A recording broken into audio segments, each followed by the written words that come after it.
Okay, so once again, thank you for coming. Third time's the charm. For this episode of the Handshake series, I will start with very quickly describing what the series is about. It's an ongoing conversation that we have with inspiring career professionals about their path, their experiences, the challenges, and the skills learned along the way. The purpose of this is to give young professionals, graduates, students, and also career professionals trying to make a turn, perhaps, a chance to see from somebody else's perspective how they went through what they went through and perhaps learn a few new tricks. I know I will.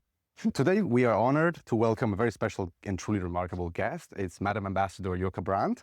She has had a distinguished career in diplomacy and international cooperation, and she still does. And she's been ambassador to Uganda and Eritrea. She's been Deputy Executive Director at UNICEF, Secretary General at the Ministry of Foreign Affairs, and most recently, the Dutch representative for the Kingdom of the Netherlands to the United Nations in New York. Very recently, in February, she has also joined the Humanity Hub, and she's now chairing our advisory board. So please give her a round of applause, and it's wonderful to have you join us today. Thank you. Thank you very much. Please. All right, so welcome. Thank you for joining. We are going to start right away with a question that I believe is well fit to set the scene. When you think back at your early days in your career, we wonder, obviously, what drew you towards this kind of world of diplomacy and international cooperation, whether there was a moment, a time in which you decided that was your path, or if this is one of those cases where life takes you by the hand. That's a leading question. No, first of all, thanks very much, Arturo, and thanks to everybody from the Hub for organizing this and for all of you to attend on this sunny The Hague afternoon. Yeah, you'll have to rewind a little bit because I think from a very early age on, I was very interested in issues related to injustice, inequalities, unequal opportunities. I guess that was put in my DNA by my mom. So when I was at school, I decided that I was going to do something around development issues, and that something then turned out to be my studies, geography of developing countries, development economics, and international political relations. But I guess that the real sort of spark came when I was doing my fieldwork for my thesis, my university thesis in rural Western Kenya. And I think at that point, I felt that I was not going to be an academician or a researcher, but I wanted to be a practitioner and hopefully also in a very modest way, being able to contribute to something good, talent for good. So that's I think fits well. Amazing, thank you. And so, of course, you worked across diplomacy, international development, and multilateral negotiations. I'm curious to know a little bit about your experience moving across so many different continents and countries between your ambassadorship to Uganda, Eritrea, and then later in New York, and also back and forth from the Netherlands. And whether if it felt like starting anew each time, or if there was a bit of something that you were carrying with you every time. Yeah, I think when it comes to being actually in the field, most of my experience was on the African continent. I worked for 15 plus years in Africa and I immensely enjoyed it. If people think, that Africa is one continent, then I invite everybody to look a little bit closer because it's very diverse and spent 15 plus years there. And in the US, of course, I was twice, but that was headquarters based for UNICEF and then permanent representative, as you just explained, of the Kingdom of the Netherlands. What I appreciated most, I think, was that I felt privileged that I had the opportunity to work for very different organizations. So I started out working for an NGO, and then I joined the Dutch Ministry of Foreign Affairs, and then the UN, so the multilateral field. So I thought it was really great to be able to see these different perspectives.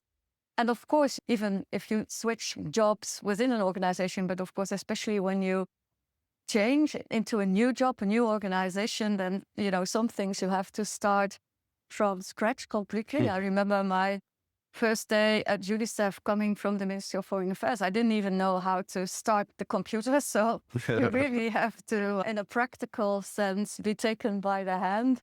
But also, of course, it was a very different organizational culture as well to find through different organizations.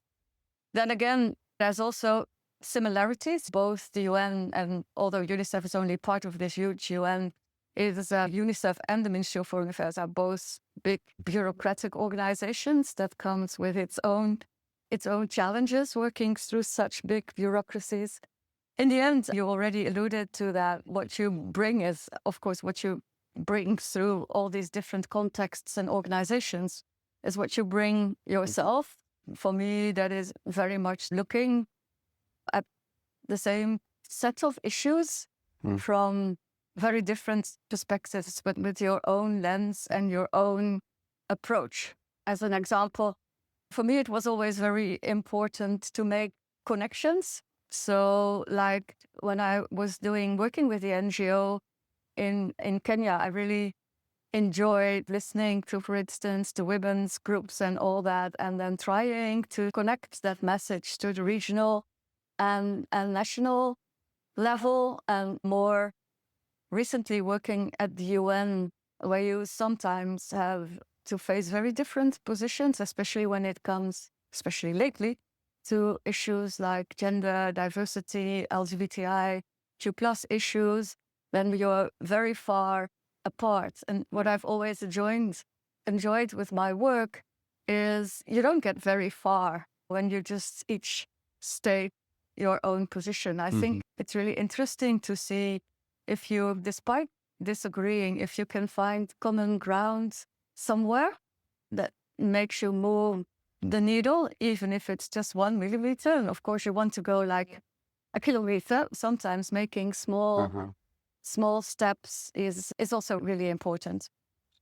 I like how you say moving the needle even a little bit has an impact, because obviously we're talking about things that clearly have a wide range in impact. So even perhaps when the compromise is not something that is achievable right there and then, there's still positive contribution that can be made. No, and I think that's the real, if you look at the different, like I said, ways I've worked, that's the real difference. For instance, the multilateral work is, of course, very much about compromise and being happy, like I said, that you move the needle a little bit, because if you move the needle a little bit, you do that for 193 countries, and that could in itself be very impactful. When I was working for the NGO, the impact was much more direct, in the sense that you work with communities and you can actually see it's a very different type of impact.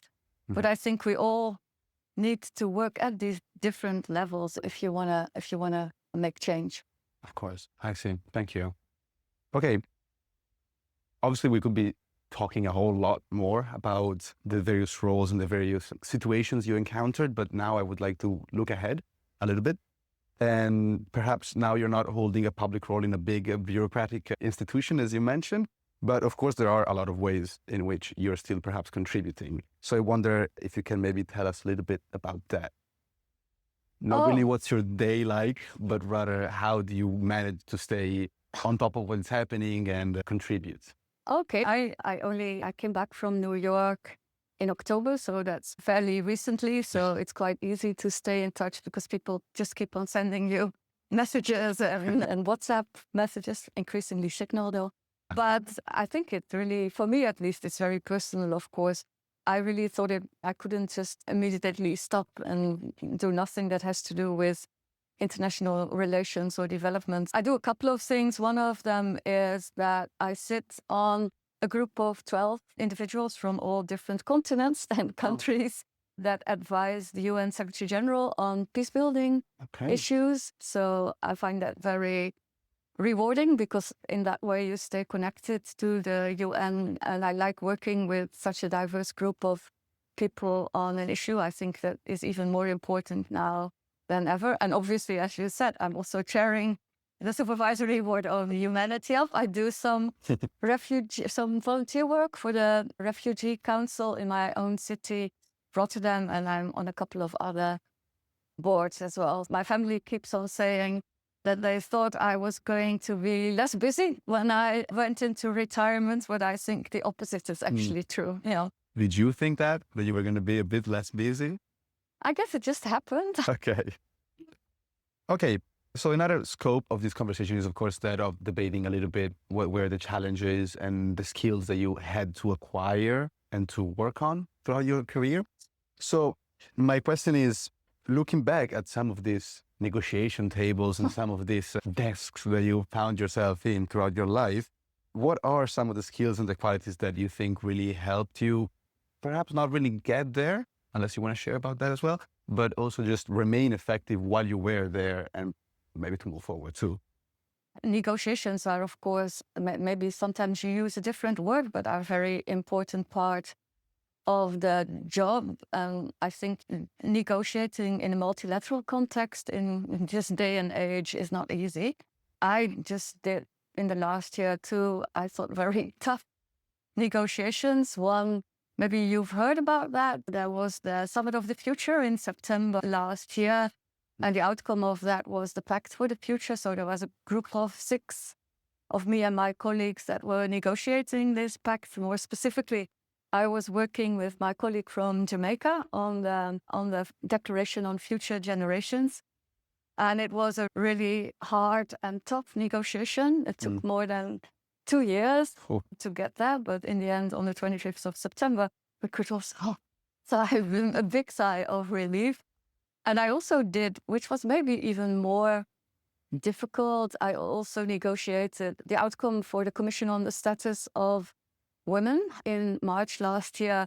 And what you increasingly see is that there's such big pushback on gender and diversity issues that was extremely difficult to reach a conclusion, also because the positions are so far apart and there's so little appetite to get closer to one another.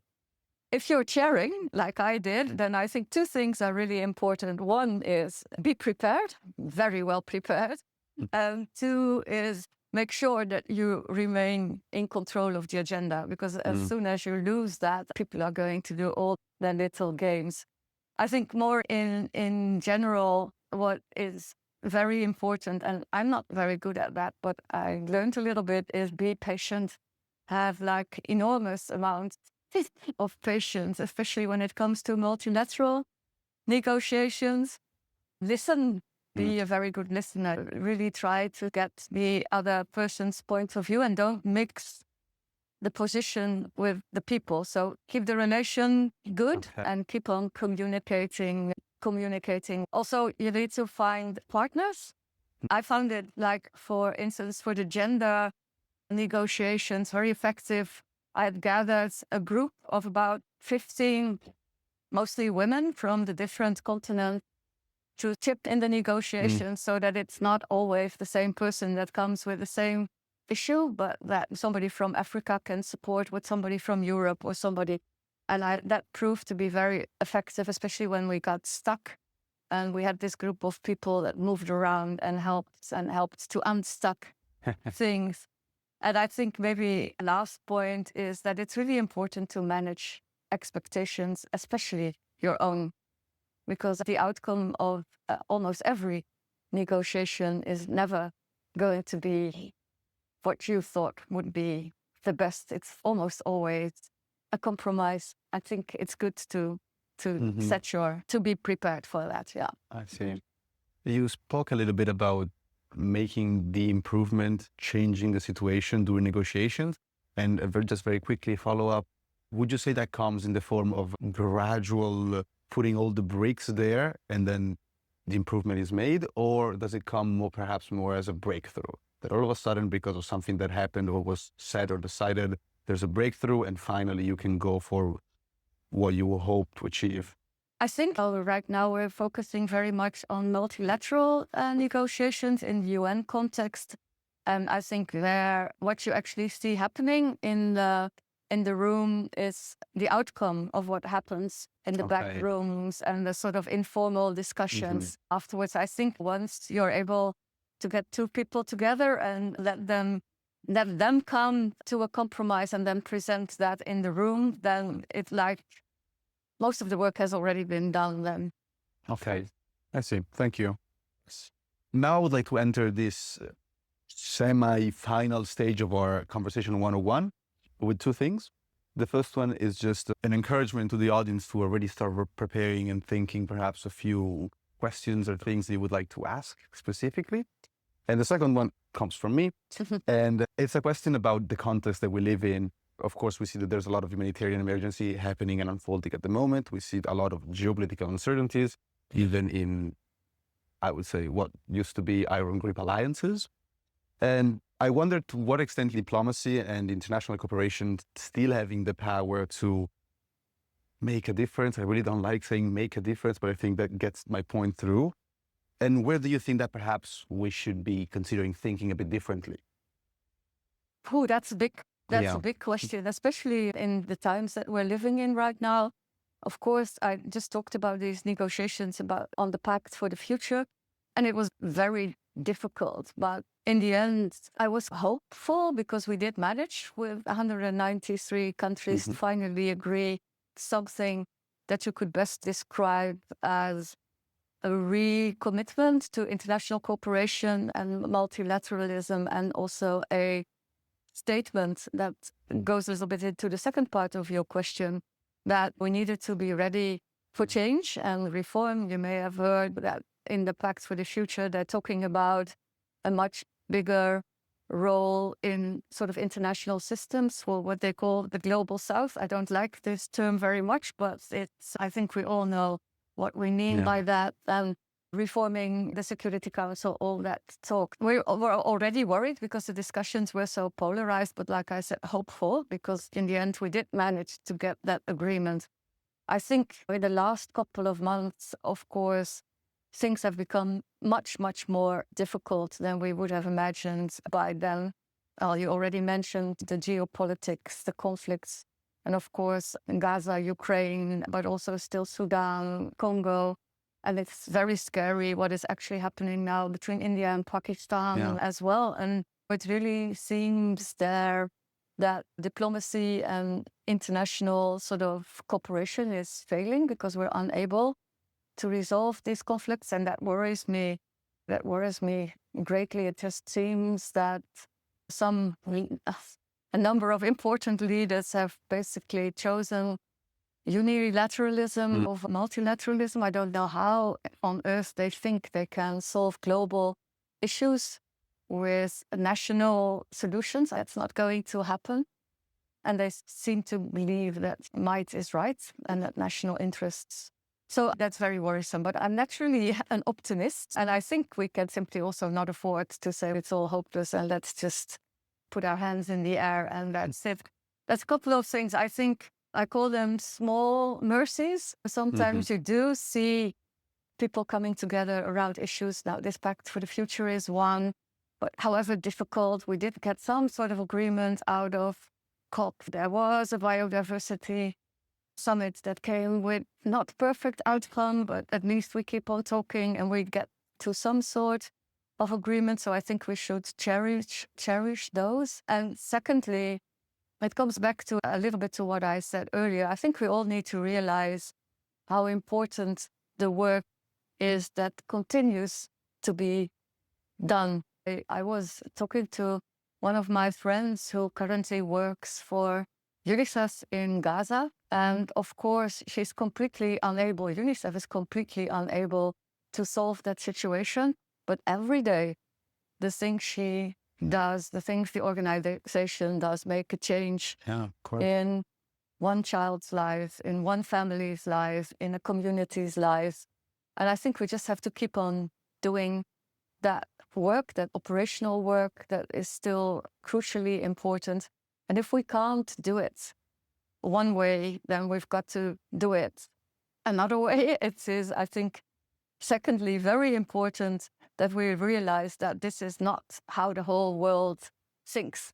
So let's keep on finding partners, people that share the values, the principles, people that agree that we need to keep on moving, that we need to keep on moving forward. And this is a time, I think, that alliances and partnerships are more important than ever.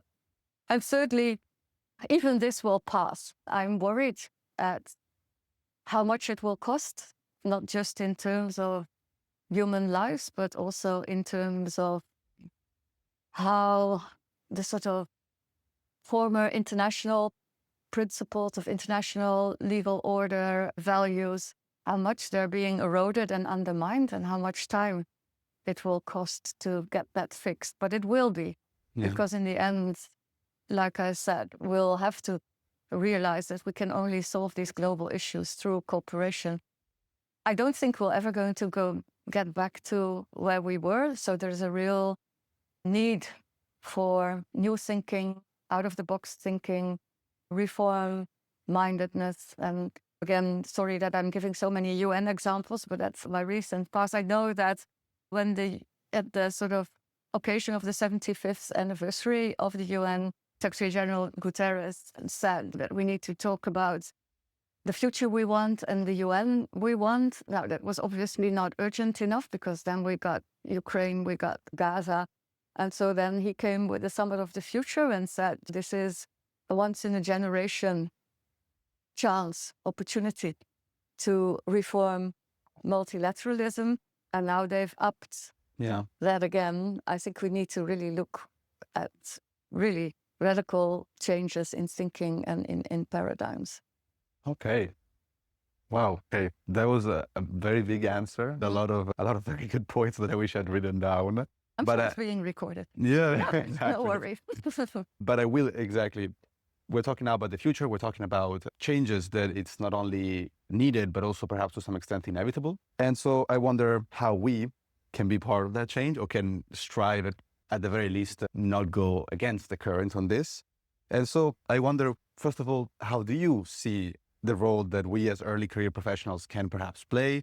And of course, I don't mean just the path towards the big agency or the big organization, but rather in general, how can we find ways to stay relevant, stay active, and perhaps also put our foot in the door of organizations that nowadays more than ever are perhaps in survival mode, and perhaps are not the most willing right now to just open their arms to new talent that wants to come in?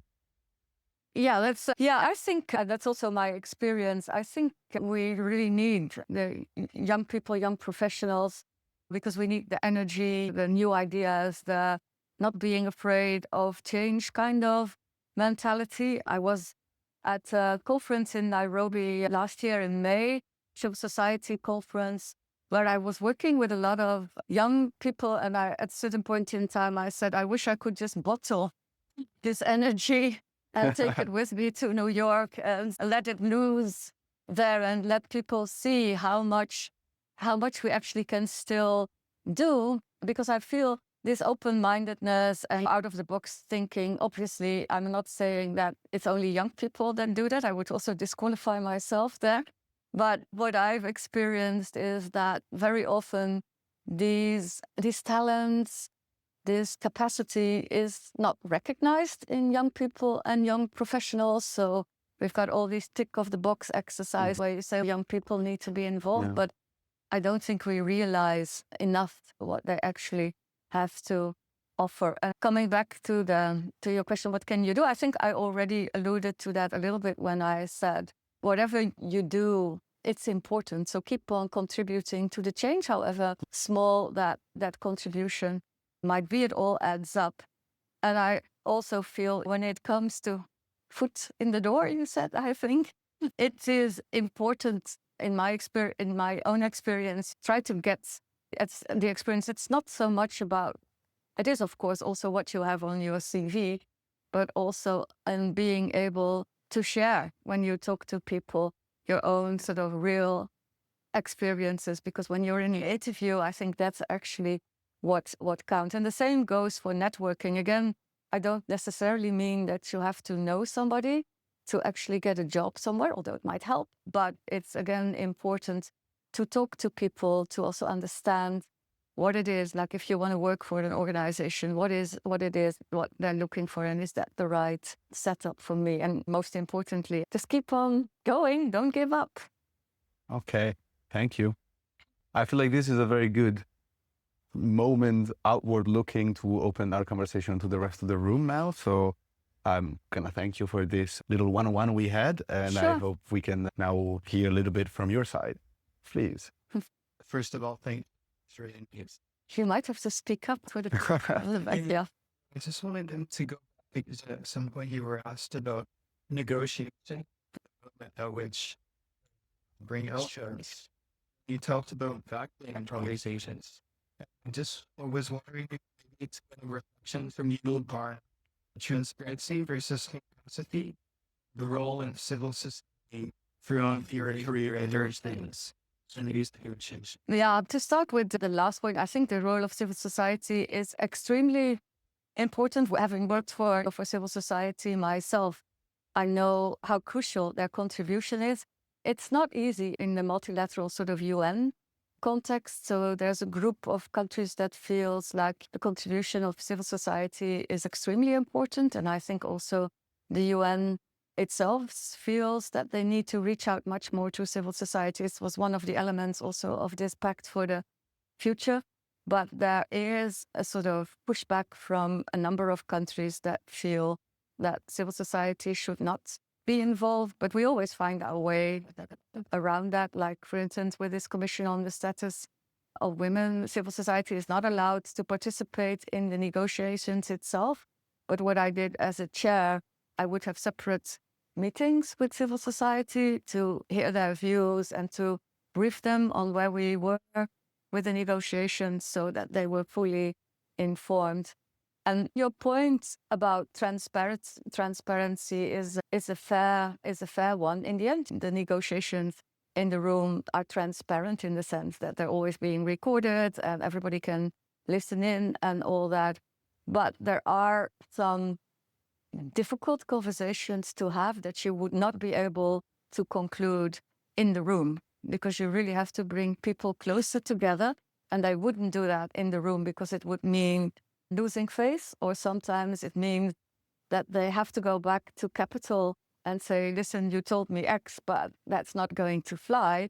Maybe I'll be able to do X minus 1. And then the other person that wants Y is going to do the same thing. But they can't do that openly in the room. And the good thing about it is that everybody can join in these conversations. They're not closed. So, for instance, on this Commission on the Status of Women, we had what they call small groups, but they're not closed. So anybody can join in the small group if they want to. I hope that answers your question a bit. So perhaps some opacity is indeed required. Yeah, but this is very much multilateral negotiations. I think bilateral is very different, yeah. Because you only have two parties, so it's much easier. Did the culture ever change, evolve, like respects? Multilateral diplomatic culture, was there a point at which there was more capacity and more transparency, or vice versa? I think there's been over the years, like I think generally in society, a greater call for transparency. So hence, like I said, for instance, at UN TV, broadcasting all these deliberations. And I would say that it has improved much from, like, I think in larger, not everywhere, of course, this call for more transparency has been there for a while, yeah. Thank you. Please. Just mentioned and had, because you're talking about how the society, the change in society in those negotiations and the changes that are being made. And also talk about being or not, but also how it's important to manage expectations and being aware of how much you get in them. Currently, I see I work well in a lot of advanced and developments like in technology. Yeah. On the other hand, also that is something that is very emerging with a lot of the strengths, all these discussions around equality, diversity, and inclusion. And during this framework, my question is, how do you see that mass communications and globalization has had also an impact in the last 50 years to have an impact on bringing those voices that weren't heard before. They are also part of this decision makings. And Yeah, I think again also broader. We made a big jump with COVID, and it's the point, of course, for civil society organizations in particular is very often that they either don't have the means to come to meetings in New York or in other capitals, or they don't get the visa, which is also a big issue always, especially with Commission on the Status of Women, that it's very hard for representatives from CSOs, especially, to get visa. So what we were basically forced to do with COVID was much more reaching out on virtual platforms and all that. For instance, when we did this declaration on future generations, we had, I can't remember even how many, but at every stage, we had consultations with civil society in different groups. So we had community organizations, indigenous organizations, representatives of youth organizations. And now we have the capacity to organize that across the globe. You only have to be careful about your timing because it's always in the middle of the night somewhere. So I think when it comes to involvement of civil society, that has greatly helped technically, but still there remains with some countries, some governments, a reluctance to allow active participation of civil society in the official and formal meetings. I think another part of the sort of technology, digital sort of transformation, AI that you mentioned is more the issues that we have to deal with. In the end, we'll also have to do that globally. One of the outcomes of this Summit of the Future was also a global digital compact, because now you can see that, you need some sort of regulation of new technology and AI and all that. And now you can see that happening regionally. For instance, Europe, EU is very far ahead with that, but other parts of the world are lagging behind. And I think, again, like I said, this is a global issue that we haven't been able to get our heads around yet. So this global digital compact was one step towards this is an issue that has, when it comes to substantively, so not just how do we connect with each other, but what are the substantive issues here that needs a global solution. And the only platform where you can really get together and do that globally is the UN. Because otherwise it's the only organization where all 193 countries are represented, and you don't deal with a subset of very often more privileged countries that work it out amongst themselves. Is that an answer to your question? my question regards how they wasn't amidst all the other things that we can consider regarding how technologies to some degrees are making us more separate and wider system. Then Yeah. a very positive view as to how it actually helps to make a change. Yeah. No, I think, there's, like I said, there's being able to reach out to people that would otherwise not be able to have their voices heard. That I think we went from somewhere there. And then with COVID, we really made a big move forward. It can always be better, of course, but I really think we did well there. And Thank you. Any more questions? I have one. Yes, please. Not very. Okay. But my question, given your case by fast expectancy of the world, what and people virtue. Oh, wow.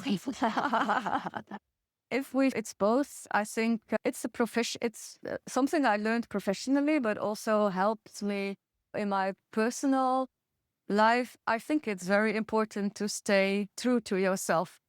In work, do things that align with your values, that give you energy instead of draining energy. Be true to yourself. My test has always been, when facing very difficult situations, can I look in the mirror and be true to myself about how I handled this? And what I've seen so often is that people feel professionally that they need to take up a certain role, that they need to be in a certain way. And I can tell you, it is extremely tiresome to pretend that you're something else, like 8 hours a day, to always be on your toes. And I think people see through it right away. So authenticity, I think staying true to yourself is really important also for your own sanity. I think also what I've also experienced, so it's my personal answer to your question, is that you should not be afraid for change, for challenges, to get a little bit out of your comfort zone. Unfortunately, it is still true that this applies especially, but of course not exclusively, to women, that are, even more have a tendency to say, maybe I can't do it, maybe it's out of my reach, but don't. My mom, second time I mentioned her, always said it's not a problem to fail, it's a problem to not know because you haven't tried. And I think that's I've always kept that. When I thought, oh, I can't do this, I always thought of my mom. So get out of your comfort zone, and if you don't like it, then, or you feel you can't do it, that's not a big deal. And my third point would be, have that active curiosity. Be always willing to find out, to explore, because that's what makes both work and life interesting, I think. Indeed. Any other questions? No, Let's let Mara first, and then share another one.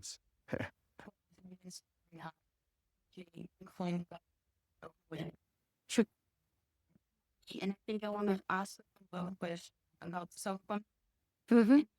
What is the in here? It's like something that be amazing. Or how she pretty slowly be shaped. Like what am I how next year? Oh yeah.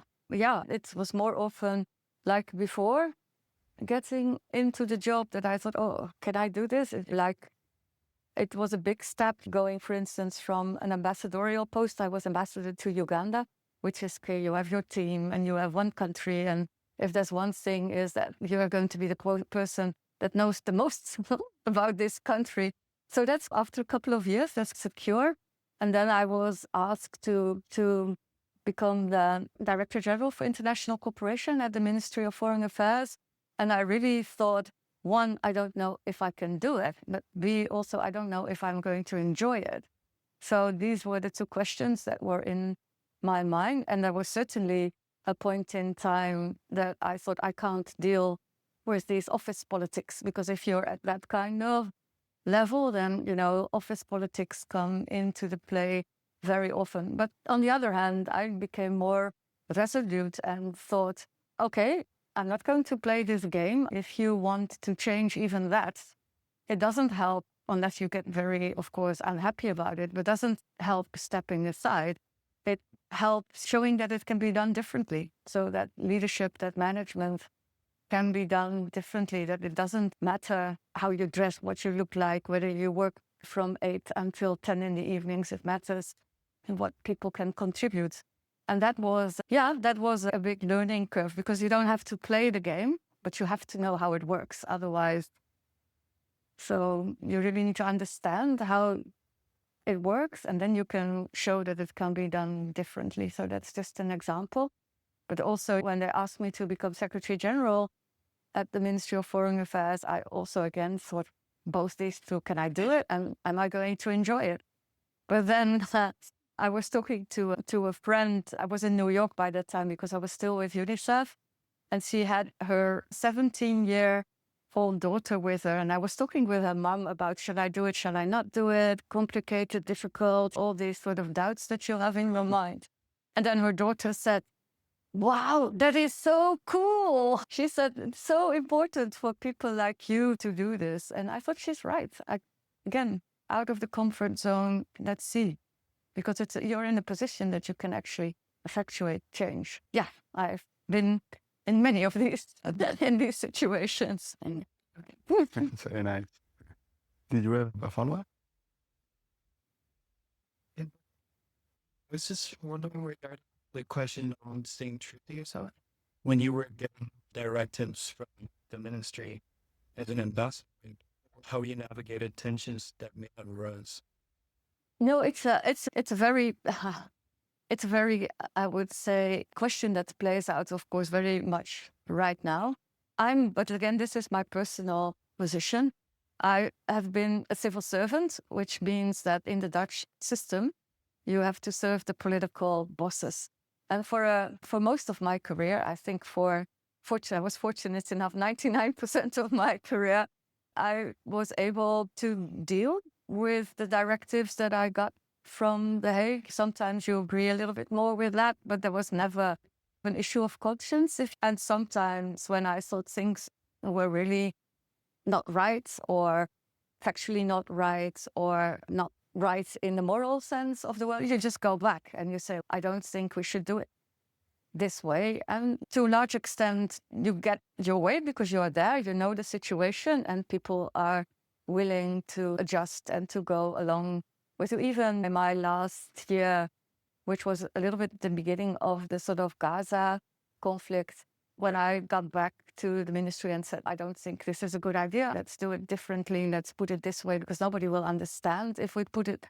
I think now it's very different for a lot of people. Yeah. And it's everybody's own individual choice. I've always said, as soon as something touches my conscience, again, the mirror, if I can't look at myself in the mirror, I will quit. But it's everybody's choice. But I can understand, I can imagine that a lot of my colleagues are having a very hard time right now.